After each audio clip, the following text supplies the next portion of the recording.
दोस्तों, इतिहास में धरती में कुछ ऐसे इंसानों का जन्म हुआ है जिन्होंने अपने काम से न सिर्फ अपने नाम को अमर कर दिया है, बल्कि उनके द्वारा दिए गए सिद्धांतों से आज हम टेक्नोलॉजी के इतने ऊंचे पायदान तक आ पाए हैं। तो आज इस वीडियो में हम भारत के महान गणितज्ञ रामानुजन के बारे में इंटरेस्टिंग और अमेजिंग फैक्ट्स के बारे में बात करेंगे। भारत में आर्यभट्ट और ब्रह्मगुप्त के बाद रामानुजन ही एक ऐसे मैथमेटिशियन है जिनके फॉर्मूलाज आज भी वर्ल्ड वाइड फॉलो किए जाते हैं। और रामानुजन इंग्लैंड के रॉयल सोसाइटी के यंगेस्ट इंडियन मेंबर हैं। और यहाँ तक कि रामानुजन इंडियन होने के बावजूद भी हॉलीवुड ने उनके लाइफ पे बेस्ड एक मूवी भी बनाई है। तो चलिए आज इस वीडियो में हम रामानुजन के लाइफ के बारे में जानते हैं।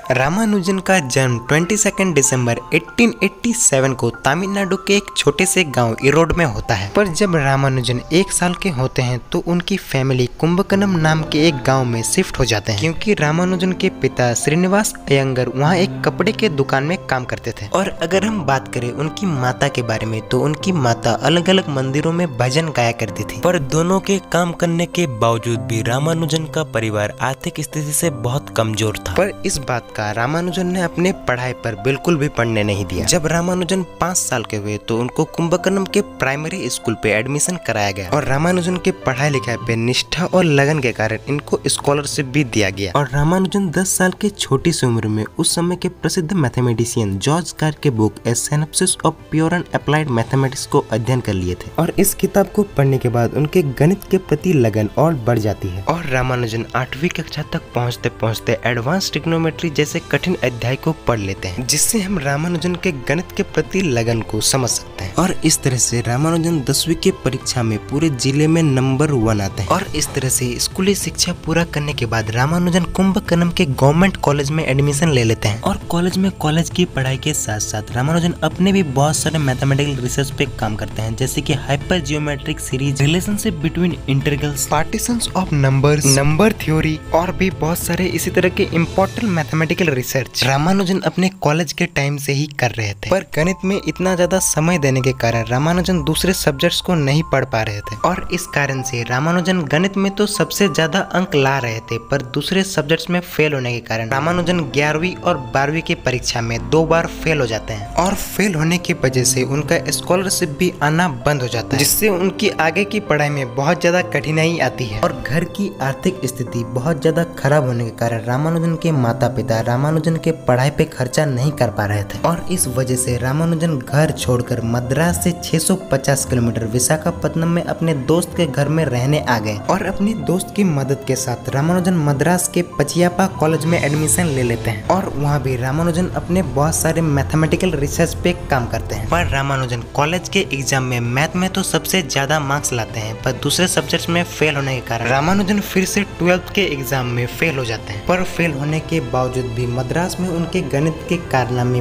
प्रसिद्ध हो जाते हैं। और उनके कॉलेज के गणित के प्रोफेसर रामानुजन को गणित के जादूगर भी कहते थे। और कॉलेज की पढ़ाई चलते चलते ही रामानुजन की शादी जानकी अम्मल से हो जाती है। पर कॉलेज में कोई डिग्री ना पाने के कारण रामानुजन को काम ढूंढने में बहुत ज्यादा मुश्किल होती है। पर उनके गणित के प्रतिभा को देखते हुए उनको मद्रास में एक क्लर्क का जॉब मिल जाता है। और क्लर्क का जॉब करते करते मद्रास में उन्होंने बहुत सारे मैथमेटिकल फॉर्मूलाज को पब्लिश भी किए। और इसी बीच उन्होंने इंग्लैंड के महान मैथमेटिशियन G.H. हार्डी को एक लेटर भी लिखे। और इस लेटर के साथ रामानुजन ने अपने बहुत सारे मैथमेटिकल रिसर्च को भी भेजे। और इन मैथमेटिकल रिसर्च को देखकर G.H. हार्डी रामानुजन को इंग्लैंड बुला लेते हैं। पर इंग्लैंड जाने के वक्त रामानुजन को बहुत सारे मुसीबतों का सामना करना पड़ता है, जैसे कि रामानुजन ब्राह्मण होने के कारण उनको समुद्र पार करने में मनाही होती है। पर रामानुजन अपने गणित के पैशन के कारण इंग्लैंड जाने में तैयार हो जाते हैं। और इंग्लैंड में G.H. हार्डी के साथ मिलकर उन्होंने अपने बहुत सारे मैथमेटिकल रिसर्च को भी पब्लिश कर दिए। पर इंग्लैंड के अलग से वातावरण के कारण रामानुजन को ट्यूबरकुलोसिस जैसी बीमारी हो जाती है। और इंग्लैंड में इलाज के बाद वो कुछ समय के लिए तो ठीक हो जाते हैं, पर कुछ महीने बाद रामानुजन फिर से बीमार पड़ने लगते हैं। और इसी तरह से इंग्लैंड में अपने 5 साल पूरा करने के बाद रामानुजन घर आने की सोचते हैं। और इसी वक्त जब G.H. हार्डी रामानुजन को छोड़ने आते हैं, तब G.H. हार्डी के साथ एक टैक्सी ड्राइवर का बहस हो जाता है। और जब रामानुजन जीएच हार्डी से टैक्सी का नंबर पूछते हैं तब हार्डी टैक्सी का नंबर 1729 बोल के इस नंबर को एक अशुभ नंबर मानते हैं। तब रामानुजन इस नंबर को एक स्पेशल नंबर बोलते हैं क्योंकि 1729 स्मॉलेस्ट नंबर है जो कि 2 परफेक्ट क्यूब के सम से बनता है। और इस बात से आप रामानुजन के मैथ के कैलकुलेशन की स्पीड को अंदाजा कर सकते हो। और 1918 में रामानुजन इंग्लैंड से आने के बाद उनकी तबीयत और ज्यादा बिगड़ जाती है और 32 साल की छोटी सी उम्र में इतिहास के सबसे महान गणितज्ञ रामानुजन की मृत्यु हो जाती है। पर अपने जिंदगी के इस छोटे से सफर में रामानुजन ने गणित के क्षेत्र पे कुछ ऐसा कर दिखाया जो कि 90 साल जी के भी कोई नहीं कर सकता। उन्हीं के सम्मान में उनके जन्मदिन 22 दिसंबर को इंटरनेशनल मैथमेटिक्स डे के रूप में मनाया जाता है।